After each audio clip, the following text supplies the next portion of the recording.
Here's a look at your news headlines. The employer of 3 Americans killed while fighting fires in Australia has released their identities. Rick DeMorgan, Paul Clyde Hudson, and Ian Macbeth died in New South Wales Thursday. The C-130 airplane they were flying in crashed as they were dropping water on bushfires.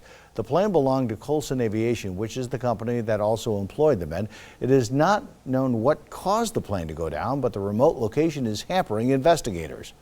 It's a particularly complicated site at the moment. It's an active bushfire area, and those people have been escorted into the area and out of the area by the police and by the RFS. All 3 were veterans of the U.S. military. DeMorgan was from Florida, Hudson from Arizona, and Macbeth was from Great Falls, Montana. The U.S. has sent more than 200 people to Australia to help battle the devastating fires there. Many companies in Idaho are looking to add employees, but your government could use a little temporary help. The U.S. Census Bureau is looking for workers. It needs people to help with the 2020 census. The Bureau will hire about 3,000 people in Idaho alone, with about 1,000 in Canyon and Ada counties combined. Because Idaho's population is growing so quickly, it is crucial for government funding to know how many people actually call the Gem State home. We're trying to get an accurate count, and that's not always easy to do.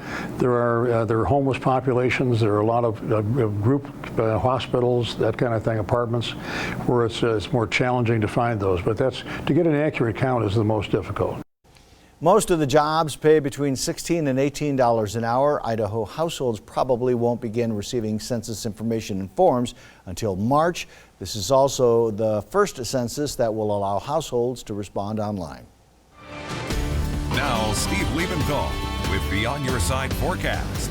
And big news in the weather remains the warm temperatures that we've been having and continue to have and will likely to continue to have, despite the fact that storm systems are coming through. And often when we get warm air coming in this time of year in January, we have cold air trapped in the valley, and that creates the inversion that we often see in the wintertime. But that's not happening because the storm systems keep coming through and mixing that air out. And there are more coming our way. But again, temperatures staying well above average as we go through the entire extended period. Saturday's high 49. Mid-30s for Winter Carnival if you're headed that way. Might see some snow showers up in the mountains, and then rain moves into the valley once again on Sunday with an afternoon high of 50 degrees.